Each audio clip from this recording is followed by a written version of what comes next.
Thank you, Thomas.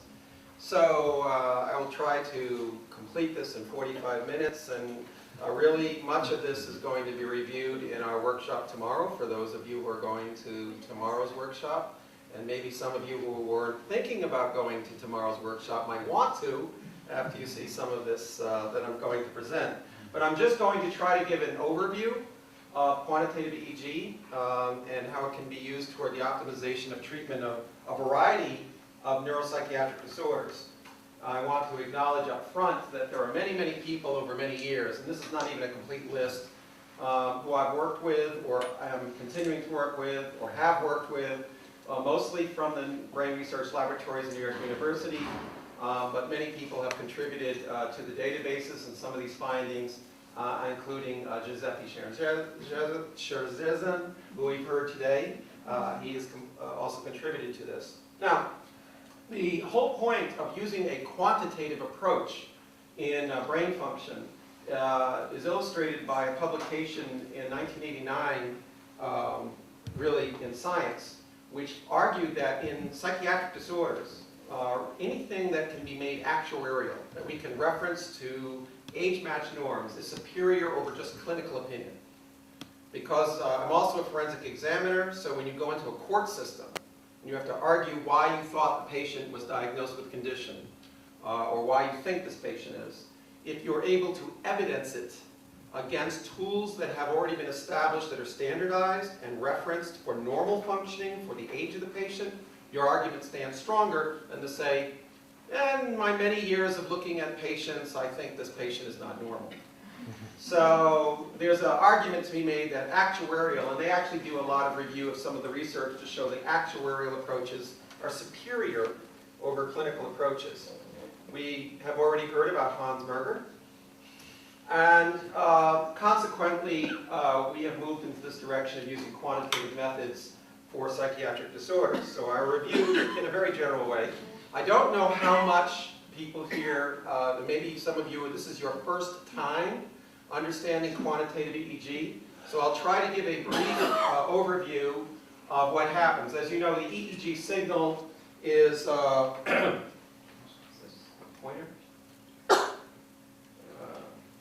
is a complex signal at the top. And what the computer does is it breaks it apart to represent neural activity that is going at different rates, which is the point you're showing. This one, okay. Thank you. So different neurons fire at different rates. Some naturally fire slow, some naturally fire fast. And what the quantitative technique does is it takes us apart and gives us our frequency bands. And there are standard ways of doing this, as you've already heard a little bit today, but I'm not going to tire all the time. If you want to learn more about this, you can come to the workshops. So we call these, of course, as you can see, going from slowest to fastest activity here. Okay? Now, there are, if you go on the internet and you go to the National Library of Medicine, it's called PubMed, you will find, probably even higher now, but over 120,000 publications that talk about digitized or quantitative forms of EEG. So this is, in the literature, it's very well supported. It's been around a long time. Because people say, is this new? Actually, this technique or the techniques like this have been around for over 50 years. 50 years. And they keep getting better and more refined. So this is well established in the scientific literature in terms of applications and research. In the NYU database, which we use, and there are many other databases out there that are available that are somewhat similar, but basically you're taking the raw EEG, and we typically take it from 19 channels around the head. We make sure that the impedances are very low, usually under 5K, 5,000 ohms or less. And we're referencing to, in a sense, electrically dead areas. It's not truly completely, but it's not a lot. You don't have a lot of nerves in your earlobes. So we're representing active activity to earlobe activity as a way of representing what the electrical signal is, and there are different ways that we measure that. Now, okay. So we get our EEG signal, and we have a resting eyes closed condition in which the patient is not thinking about anything and just eyes are closed. And we collect 1 to 2 minutes of the data where we make sure there's no artifact, muscle activity, and so on. There is a variety of measures that we use. This is the voltage of the brain, the representation of the number of neurons, in a sense, that are in each of the frequencies, the mean frequency, etc. Measures of asymmetry. Again, these are the frequency bands. And again, I won't spend a lot of time in the detail, but suffice it to say there are literally thousands. In fact, in the BrainDX database, just on the spectral G, there are over 13,000 brain variables that are calculated. 13,000. And when you include all the Loretta that you heard a little bit about today, there is over 500,000 brain variables that are all normed to age that you can extract and analyze and come to understand. It sounds like it's very complex, and it is, but there have been ways to simplify this, and I'll show you that today as well.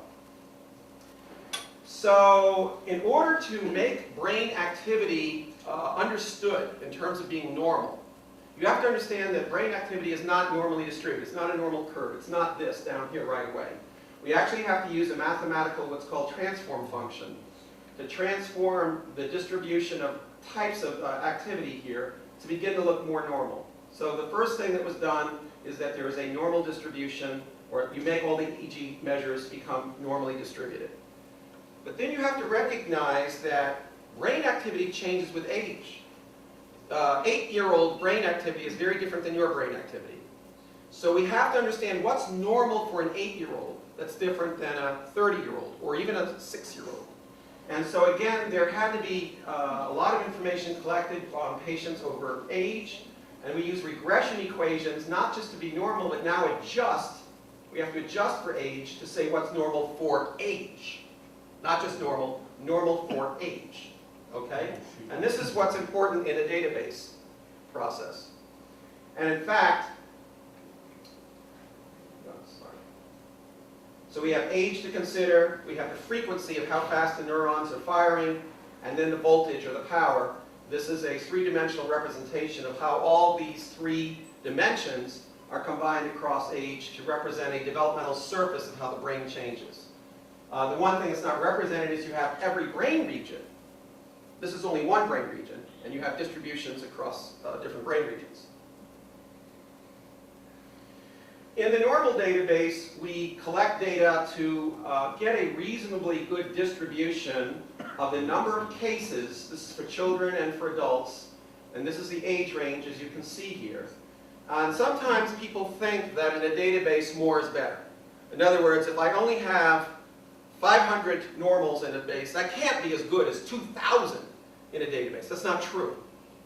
Because you have to understand that statistically what you're calculating is at what point, as I keep adding more normals to the database, do I account for 95, 98% of the variation that will occur in a normal population of people. That might happen once I get to only 500. To add another 300 or 400 might add another 1%. It's insignificant. So you don't necessarily have to have thousands and thousands of normal patients in a database to still have a good representation of what is normal. Okay? So this is what we do statistically as we're calculating. The original database and the adult data only needed 120. Okay, it's now up to maybe 160. I'll show. But anyway, the original database had 120. And how do you define normal? Not easy. People think I just go collect people from the neighborhood, my family, and I know in my family there's not a lot of people that are normal. So you have to do psychological testing to define normal intelligence, normal adaptabilities. You have to make sure there's no history of head injury, things that could impact or affect brain function, and that takes a long time. Screening and evaluating and measuring, and even then you may still get sometimes outliers, but all of that had to be considered in the development of these norms. We also collected more recently eyes open norms because in neurofeedback therapy, in many cases, what are you doing? Eyes open, looking at something that you're training. While we make that available, and I'll show you hopefully a little bit later today, I have found it not really necessary. to use eyes open norms to still train, but I'll explain that later.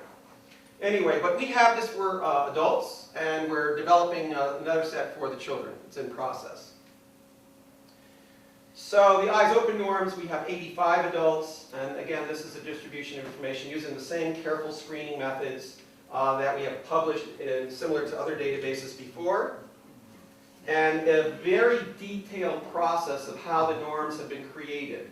Some people will think that this was, again, just done because we gave questionnaires to these people, but the whole process of making sure that the norms are replicated, that we are very careful to truly have consistent, reliable information. And that's what's important in the foundation of every measurement system. You have to make sure that the measurement system is valid, and I'll talk about that in a minute, and reliable. Means that if I take a normal functioning person and I test him at 9 o'clock on a Monday morning, as long as he hasn't been drinking too much or other drugs, if I test him at 4 o'clock on Friday, should be the same measures. In other words, the reliability is consistent over time for a normal functioning individual, as long as state is kept constant. What do I mean by state? If a person is drowsy or having a shift of consciousness, that will affect things. So very important when you're collecting data, the person is awake, alert, has not been subjected to any kind of drugs or influences that could affect brain function. Otherwise, it affects your measurement. It will affect your neurofeedback therapy. Okay? So, a lot of work has gone into demonstrating how reliable the database is. This is from very old publications I'm showing you here, but just to get an idea. So, originally, Roy John and his colleagues collected data from and compared it to the Matusik and Peterson norms that were developed in Sweden across age. And what they found was a very high consistency. Let me go back to this. Very high consistency on the frequencies for various regions of the brain that they looked at. And one of the things that was proven from this work was to show that independent of culture, independent of race, human beings' brain development is the same. It doesn't. The black, this is New York, this is socioeconomic poor black males in New York being compared to upper middle class white males in Sweden. And you can see a great deal of consistency. Also, across time, there have been reliability coefficients. This is looking at children for a very limited set of measures for, I think it was 9-year-old children, I don't remember exactly. But you see the difference from time 1 to time 2 at 1 hour, 1 week, 6 to 8 months, 2.5 years. Now you see at 2.5 years, the correlation coefficients go down. Because in children, brain development is changing a lot faster. And in 2 years, this is why I'm telling you, you can have a very different child. In our clinic that we work in Georgia, if a child was first evaluated at age 8, maybe they did some things, and then it came back 2 years later and said, now we want some therapy. I have to redo his brain map. Because a lot of things may have changed in only 2 years that I now have to reassess before I do a treatment. The ground state of the brain is considered sort of is genetically based and has certain constant static. It's very consistent, unless something comes along. Now, the one thing about this database, it's been replicated in about 9 or 10 independent laboratories from all over the world. So once they created this database almost over 30 years ago, other laboratories went out to collect data to see if they could replicate the same equations, the same trends. And these are actually publications from the various investigators from different places around the world to show that, yes, this replicates. We get the same kind of data. Very important to establish, again, reliability and validity. Okay? Now, again, I'm just going to give you some highlights, but you can use QEEG to start looking at and assessing patients in terms of changes over time with age. Dr. Prichep, my partner, has done a lot of work in dementia, Alzheimer's. And actually, of course, this is just giving you an idea of the representation. This is individuals, this is global deterioration scale. So individuals who have no problems at all, and gradually as the problems get more severe, you can see changes taking place in the quantitative EEG reflecting more slow activity. You see a delta theta is very high here, and that's what happens. The brain, in a sense, becomes slower and it becomes more dysfunctional. Okay? In fact, there are brain profiles for all types of disorders. As you can see, we can look at different brain maps or comparisons of brain maps for depression, schizophrenia, both on and off medication. By the way, there's not a big difference between on and off medication here. And of course, OCD, mild cognitive impairment, Alzheimer's dementia or Alzheimer's type dementia, ADHD. This is again from an older publication, but it illustrates that one way that we can define a disorder is to find out what are all the combination of maps that sort of describe the disorder. They call it phenotype. Phenotyping a disorder by measurements of the quantitative EEG. As an example. And as an example. And so on. We can even say that yes, it's depression, but there's a difference between unipolar depression and bipolar depression. Okay? But there's a better way. Because you have to recognize that in any psychiatric disorder, it's a heterogeneous. You understand heterogeneous? There are many variations of individuals that seem to make up that disorder. And as you were hearing in the last lecture, and Giuseppe was mentioning too, you want to come up with a measurement set that accounts for hopefully a high percentage of the cases, even though there's some variability in the disorder. And that's what we call a multivariate discriminant function.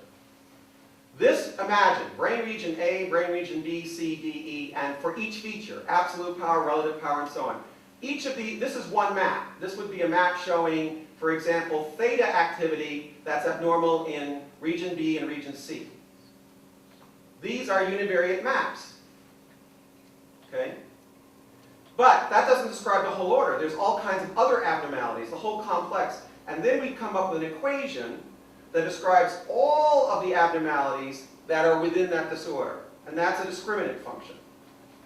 And now in the BrainDX database, there are many discriminant functions. We can define by a complex math. You can't represent it in a map. It's too complex. But mathematically, we can come up with all the variables contributing to various types of disorders. And I've listed them for you here that are either psychiatric, childhood disorders, or neurologic disorders. We're not the only ones that have psychiatric discriminants. There are other people who have published some.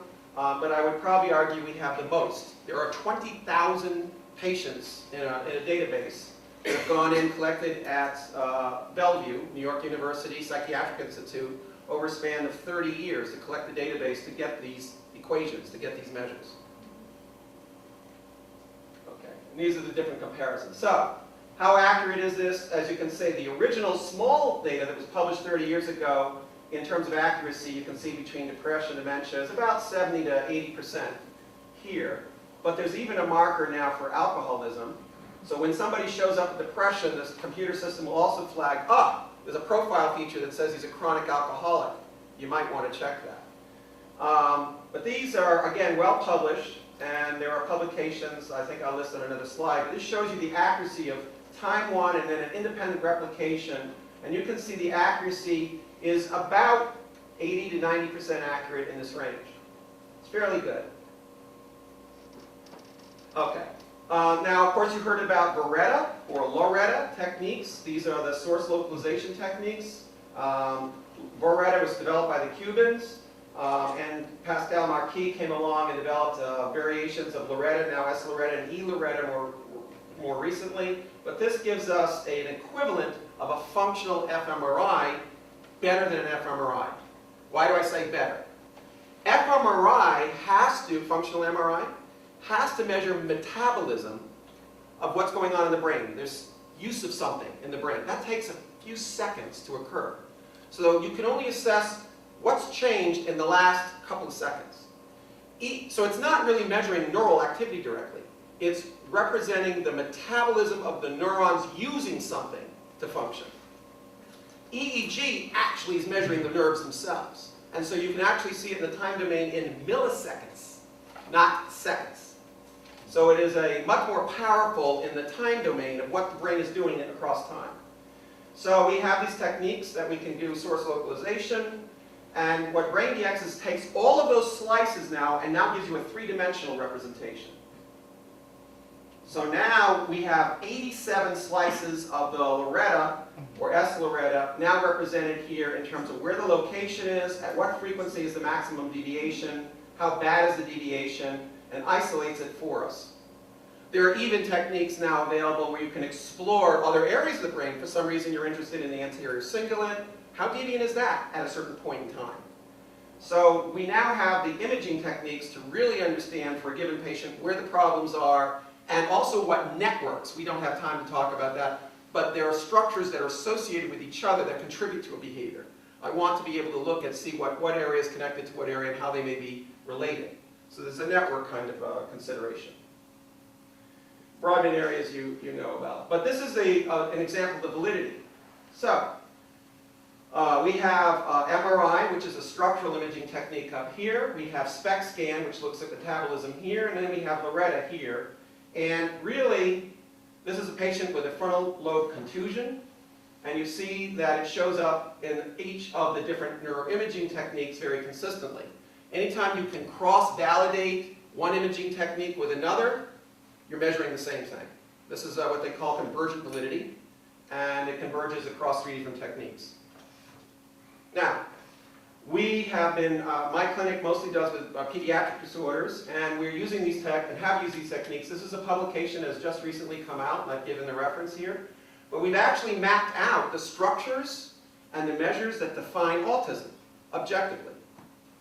This has not been well done before. Right now, autism is defined by a behavior checklist. Now we can see it in terms of distinctive brain dysfunction and how it's distinctive from ADHD. And again, this is just very general. This is from the power, the voltage. There are 4 clusters of types of abnormalities found in ADHD. Found in ADHD and autism. And I've sort of described, increases or decreases in delta, theta, and so on, and what's the percentage of cases within each of these populations you find these 4 clusters. This is a map showing for relative power, again, the differences between ADHD and autism in terms of what's called relative power. You can see some differences in these maps. But again, this is, in my opinion, a somewhat more clumsy way to define the differences. If we go back to our multivariate approach, we now have a tool to distinguish between ADHD and normal that's over 90% accurate.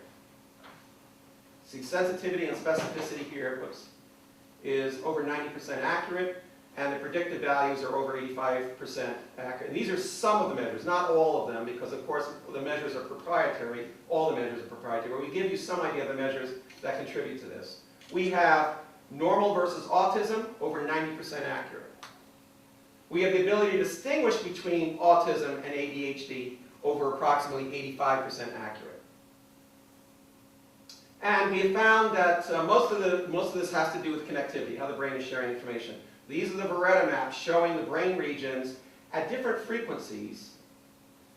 Okay, this is for 4 to 6 hertz for ADHD, autism, and the significant difference, where the brain regions are that are significantly different at these frequencies between these 2 populations. Same thing here. Now we're looking at 7 to 9 hertz, and where the differences are, and a lot of significant differences you can see between these groups. Now at 9 to 10 hertz, again, fewer, but still there are differences, and so on. The key point here is now we've also mapped out the structures in the brain, the frequencies, and what's happening with ADHD or autism and where there are differences. So we have a better understanding of what the difference is in terms of brain function that defines these disorders. So in summary, the QEEG measures, including age regression, clear abnormalities can be seen in all developmental disorders that we've looked at to date. There are distinctive patterns of abnormality in different diagnostic groups, discrimination between these different groups, with very high sensitivity or specificity. They're an important adjunct. We never say never use this to make a diagnosis by itself. That's wrong. As a clinician, you have other tools. This adds to those tools because sometimes you say, yeah, I'm not so sure. But if the brain function says, it's 90% sure it's ADHD, okay, I can feel more comfortable because I was thinking ADHD before, but now I can feel much more comfortable it's ADHD. And so we're still doing more research in terms of matching up these regions of interest to what's called a default mode network, and that again has to do. Now, let me, because then I have so little time, let me talk about the applications of this treatment. So again, I told you that there's a lot of variation within a clinical population that meet various criteria by the DSM-4, ICD-10, whatever, it doesn't matter. But frankly, the DSM used in psychiatry is very poor for determining treatment. If I have defined a patient as being autistic, do I know what to treat him with? If I say he's been depressed, do I necessarily know what to treat him? I know what drug I might consider, but there's many drugs. And as you heard from Giuseppe earlier today, some drugs work, some drugs don't. So it's still a lot of guesswork. I don't have a lot of definition. But using the EEG types of information, we can get a better idea of treatment selection. Now again, because I work with children, at least in the United States, there's a very big concern about young children. They get younger and younger in which they're using psychiatric drugs. I have 3-year-old children come to my clinic that some doctor has given an anti-anxiety drug. I don't understand what a 3-year-old can be anxious about, but anyway. Anyway, this is a big concern. And how are medications influencing? So they don't understand what medications are doing to that brain behavior development in children. That's not well understood. Well, we started to look at this, and we again looked at it with autistic children. So we ran a little study in which we looked at children ranging, actually included even a couple of adults, ranging from age 5 up to age 35. And what we did is, this is a group of Beretta maps at a particular frequency, which is a theta band, in individuals who at one point in their life had medication. Doesn't mean at the time of the study they're not taking any medication. But at one point in their life they took medication for some period of time. And it could have been any medication, okay?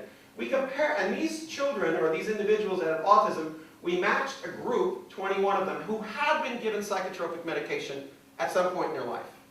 Then we found another group, just like them in terms of the level of autism, intelligence, and so on, who never had any medication. Okay? Then we did a statistical analysis to say, where's the difference? There it is. And it raises the question that when you do research on autism and you're trying to figure out the brain, how do I know that this is really related to autism and not because of an effect left over from a drug that was given to them years ago? This is a problem in the field.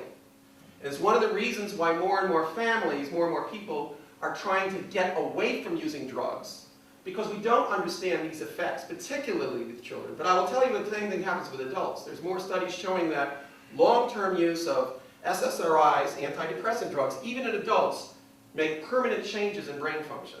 Not necessarily all good. This is a concern.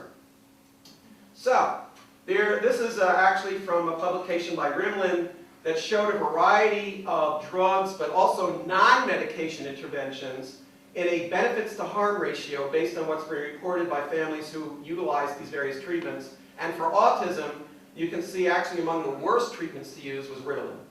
In terms of benefit to harm was 0.7 to 1. But other methods here in terms of non-medication techniques have yielded better results. This is just a quick illustration of that.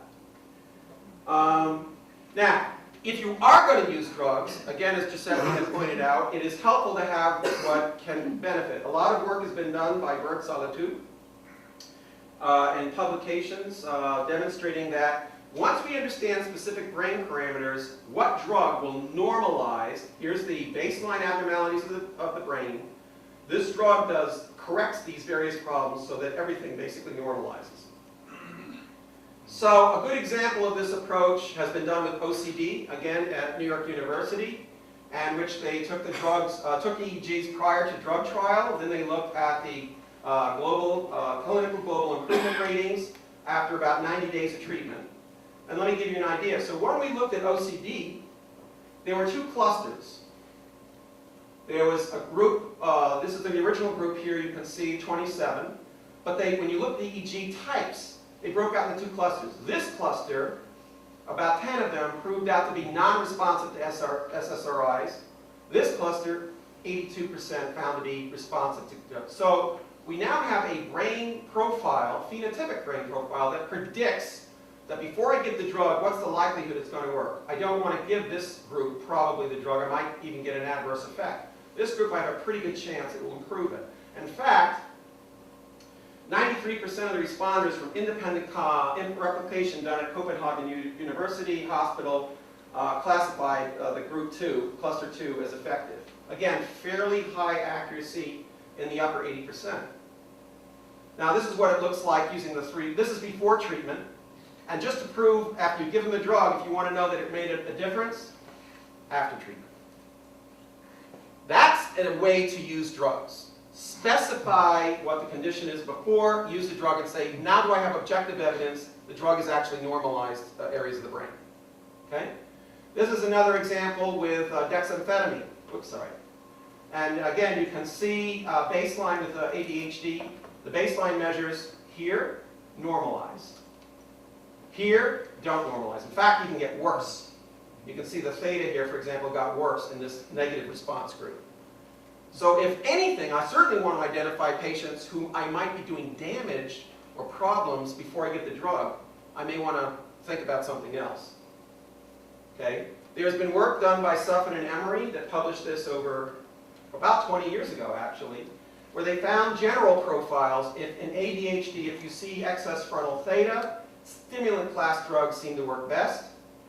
Frontal alpha, antidepressant class drugs seem to work best. Hypercoherence, which we talked about a little earlier, anticonvulsants seem to work best. And you can have combinations of these. Okay? This is a very simplistic kind of model, but you get the idea. So, there are, again, you saw this from Giuseppe for Strattera. Same kind of thing. Now, I throw this up here because I don't want you to think that the decision about drugs should ever be taken lightly. This is some work done by Roy John, who mapped out many of the structures of the brain. I know you can't see this very well back there, but it's many of the structures where the inhibitory and excitatory pathways, what the specific neurotransmitters that are contributing to that. You get the idea? Like, we just give out these drugs without really having a clear understanding of which drugs are affecting what pathways, are affecting what structures, that ultimately affect what behavior. Tomorrow's workshop, I spend a fair amount of time explaining psychopharmacology. Not that you're going to necessarily treat, even if you don't use it, but you need to understand it. So many of your patients are already coming to you with medication. And it's useful to know at least some understanding of this. Okay. This would all be used for treatment of pain, chronic pain. So again, Dr. Prichep has done some early work in developing what's called the pain matrix. And these are the structures that are found in the pain matrix. These are the areas of the brain that seem to encode how pain is represented in the brain. And there's lots of studies that have supported these structures, and they're listed here. Now, you can find significant differences between patients who are experiencing chronic pain against controls. And this is, again, just some of the measures. Again, just like you can tell between ADHD and normal, you can define that a pain patient is truly a pain patient and not somebody making up, I'm in pain. This can help to define that, okay? And we can see that there's a difference between, between high pain and low pain, almost by the level of excitation in the brain region. These are more severe, of course. This is not as severe.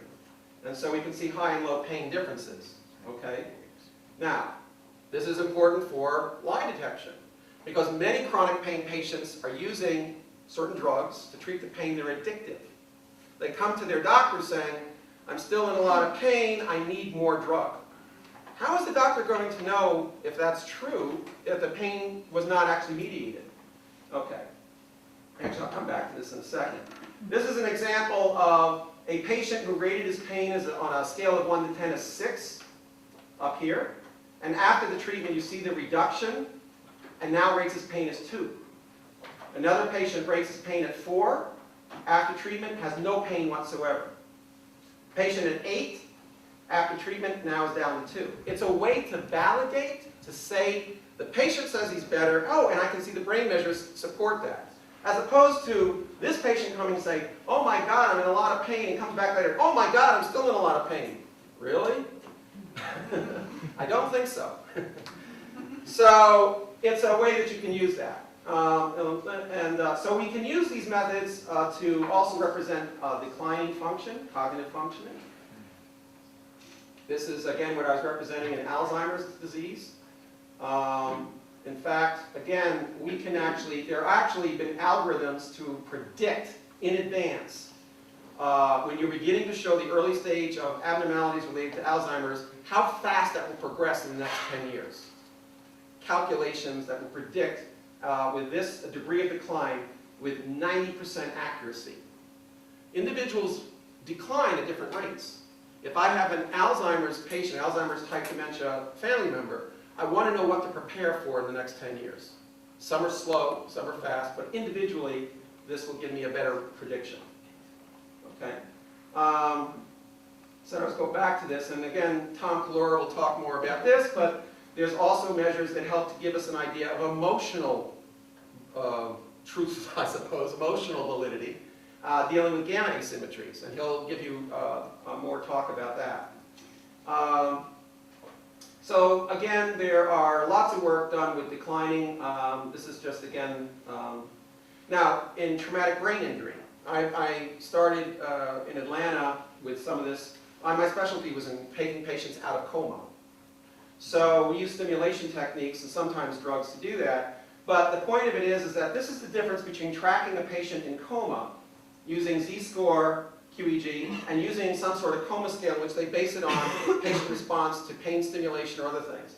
If I was looking at the first 60 days of whether or not a patient was getting better, and the insurance company says, look, he's been here for 30 or 60 days, are we spending too much money for a patient that's never going to come out of coma?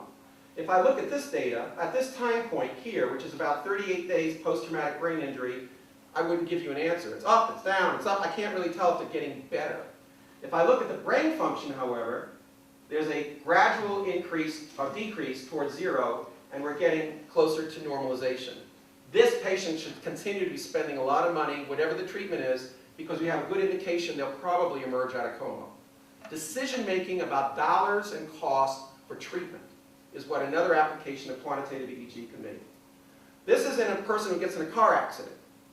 And he's trying to argue about how much damage he has and whether or not he's improved. But again, we can track that patient to see different regions of the brain, to what extent things are normalizing or not, and whether that's consistent with his presentation or his abilities.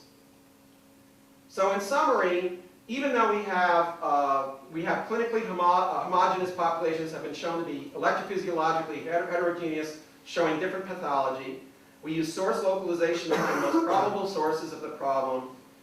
They're highly correlated or can be correlated with treatment outcome and course of illness, and this becomes an important adjunct to diagnosis and treatment.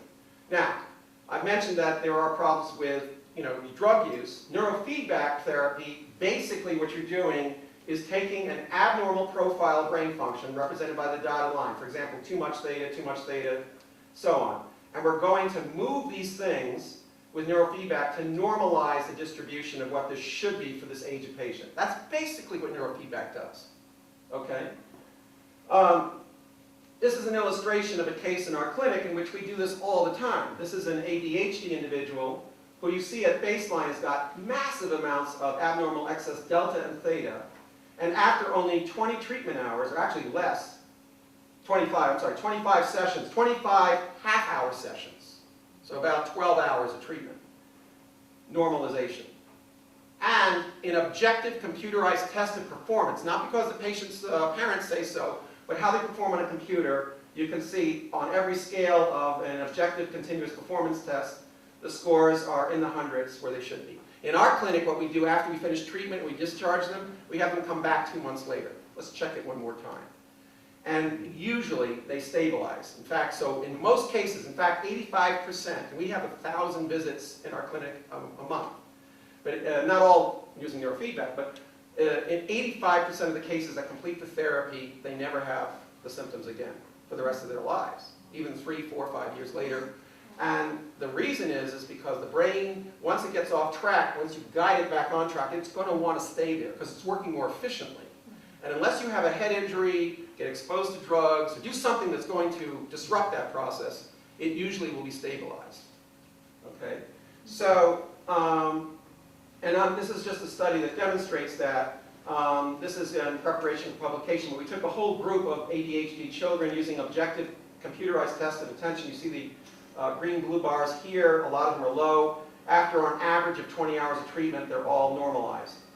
And this is from the group maps of those populations. You can see particularly there's a lot of excess theta. This is in the central parietal area. It's gone. And this is statistical significance of all the areas that have improved. Everywhere you see red, that was a significant improvement at the 0.0001 level of improvement in those areas. This is a Loretta representation of the same group. Here you can see the excess frontal abnormality. It's gone. We do the same thing in autism. Different features, but basically the same kind of findings. Excess fast wave activity, high coherence, and you can see 45 treatments, it's normalizing. Not necessarily everything's normalized, but definitely normalizing. Huge improvements in function go along with that. This is the same patient in terms of their attention and response control. They couldn't even do the tests for the first few months here. You see the zeros?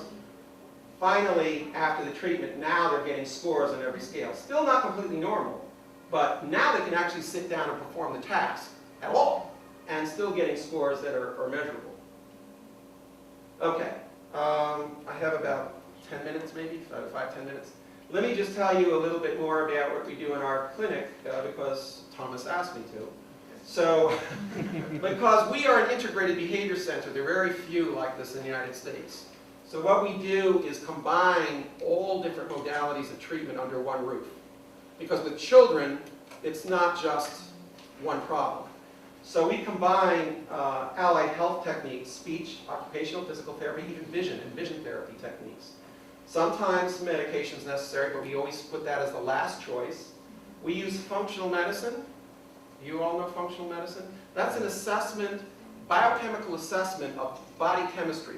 So we're looking at abnormal amino acid levels. We're looking at factors that indicate inflammation in the system. Any factors biochemically that can disrupt or affect brain function. Very important. And of course we employ neurofeedback, which is an operant condition. We're now beginning to look at neurostimulation, which hasn't been talked a lot about today, but if you go to the workshops, you'll learn more about it. This is a technique where we're deliberately stimulating certain areas of the brain, either with magnetic stimulation or maybe very, very low voltage electrical stimulation. And sometimes we combine these techniques even with behavior modification to get the improvement. So in one clinic, the patient may actually have several techniques done by several disciplines at the same time to correct the whole child. Okay? So, and we already know right now that 52% of the autistic children, parents don't know what else to do, so they give them drugs. And only some of these others to much lesser extent. This is how we establish priorities. We look at the brain function and the history of the patient. We then treat and address the sensory perceptual, where they do not organize sensory events very well, because this is a building block process. If things are disrupted here, they affect everything else. If everything is affected at the sensory perceptual level, I can't develop the learning and cognitive skills to manipulate and get around in the real world. And I also can't use that information to learn language and use language effectively to communicate and be independent. And at the highest level, if these things are disrupted, I'm not going to have very good psychosocial occupational success. So we use a developmental model, even when we're dealing with adults, to take apart what the problem is. And now to just illustrate why the functional medicine, if you imagine that I'm going to change the chemistry, it actually changes the rate at which neurons can fire, the oscillatory rate. It gets disturbed, okay? And again, so this is a reason we've looked at, but the immune system, in my opinion, is key. So in recent years, we've noted that elevations of what's called cytokines, these are proteins that elevate inflammation in the brain, affect so many things, and neural development, synaptic transmission, behavior. More work is showing that Alzheimer's is affected by inflammatory processes. Autism is affected by inflammatory processes. Mood disorders are infected by inflammatory processes, happening because of cytokine elevation. Okay? And so we try to look at that whenever possible. And actually, once children who get immunized, and this has been controversial, but now it's being shown more and more to be true, the firing rates, this is work done by the Russians, the firing rates, actually, in terms of the neuron, actually gets altered because of an inflammatory response to the vaccines. Also, what goes on in the gut, the GI system, you get elevation of immune system functioning, leading to cytokine release, and you get a change in inflammation that begins to affect the brain. That's why diet is so important. almost all children that have severe developmental problems right from birth are already having a lot of reflux, gas, they won't eat certain things. This is already affecting or will affect brain development, brain function. And last but not least, I wanted to point out that we look at toxins. Germany is the leader in the world in protecting the population in terms of toxins, have been for a few decades. But most countries in the world, because of the products that are produced, the exposure of the products, these are what are called fat-seeking toxins. This is from publications I did in 2 separate independent autism publications. These are compounds from solvents and from pesticides, and this is from anywhere from 183 times adult maximum levels found in the children to over 2,000 times what should be the maximum level found in an adult. And this is floating around in the blood of the autistic kids. These toxins destroy or beat up your immune system, and of course they're going to affect brain function. So there's explanation for how all this works, but you'd have to go to the workshop. Am I selling that all? So in a summary, this is what this is about. I can take maybe 1 or 2 questions, but thank you.